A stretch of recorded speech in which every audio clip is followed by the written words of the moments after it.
In 1532, Alessandro became the first ever Duke of Florence. The Republic was dead. And the Medici used Florence's main square to declare their new status as nobility.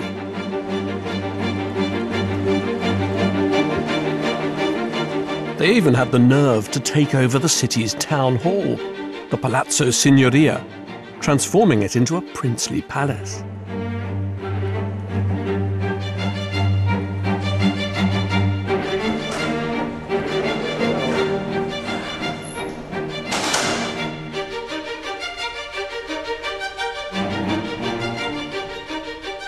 What's amazing about this place is that not only did the Medici come to live in the Palazzo Signoria, the heart of Republican Florence as it had been, but they covered its walls with celebrations of the Medici dynasty.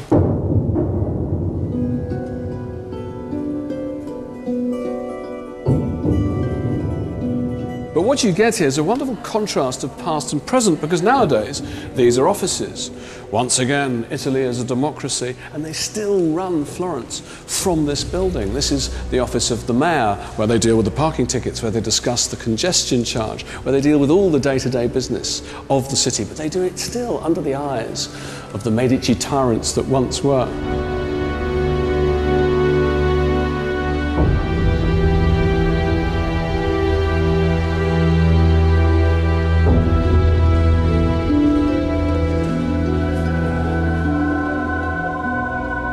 These frescoes, painted by Giorgio Vasari and his army of assistants, show the Medici not as a family of merchants, but as an aristocratic dynasty.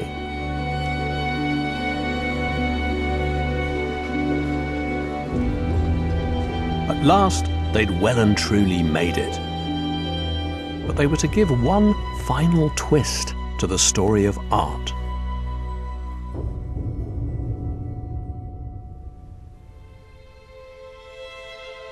The solitary and anemic Francesco de' Medici, ruler of Florence in the 1570s, was certainly no warrior. He spent his life amassing strange and exotic objects to show his mastery of art and nature.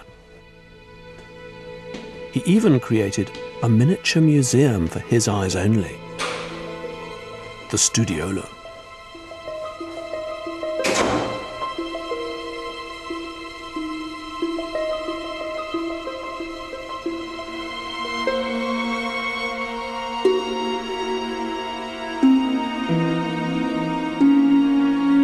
Each side of the room is governed by one of the four elements: earth, air, fire, and water.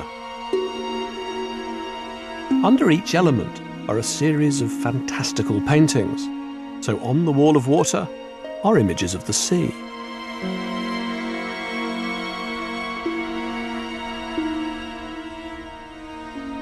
These paintings, at this level, they're also cupboards. Now, because this is the wall of water, it's thought that Francesco de' Medici would have kept objects from his collection associated with water. For example, there might have been a statue of Venus, born from water, but there would also have been objects from nature, pieces of precious coral, wonderful shells, perhaps from the Indies. These things were regarded by Renaissance princes as exceptionally precious. The whole space was really a kind of microcosm of Francesco, of the prince's knowledge of all things.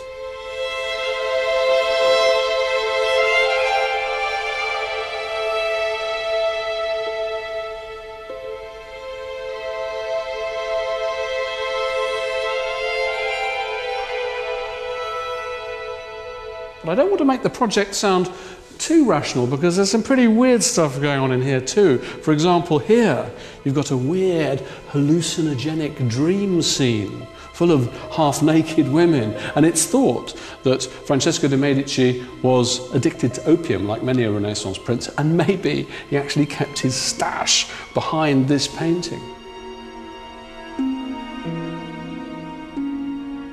And I think what we've got here is a new sense of art, of the experience of art, of the work of art as a kind of narcotic.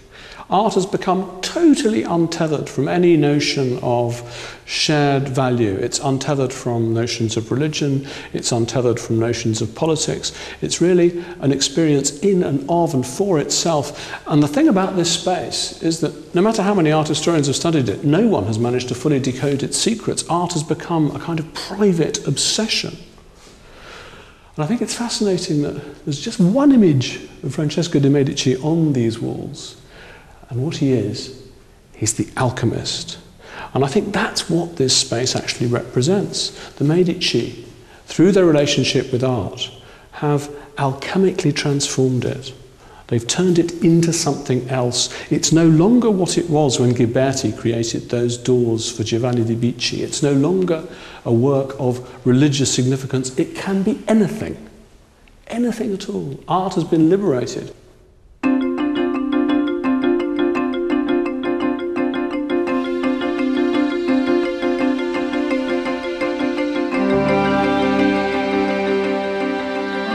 Florence had been the laboratory for a great experiment, where art became more precious than gold.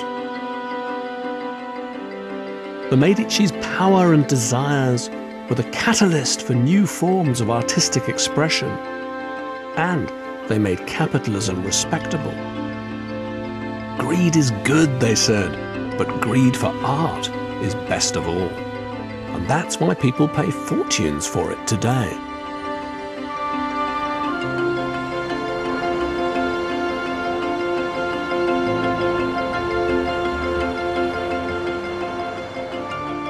The Medici turned Florence into their own personal work of art, but their story's far bigger than the tale of one city, because what they did reaches into the modern world. They transformed art and changed the course of civilization. And the biggest irony of all is that they did it all to get away from their own dirty roots in money.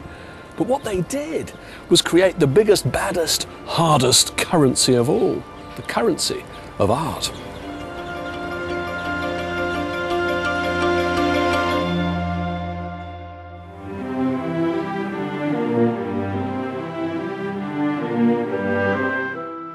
What do you think of our vivid exploration of Italian Renaissance art here on BBC4?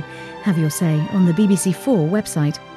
Our Art of Italy season continues next week with The Perfect House, an exploration of Palladio.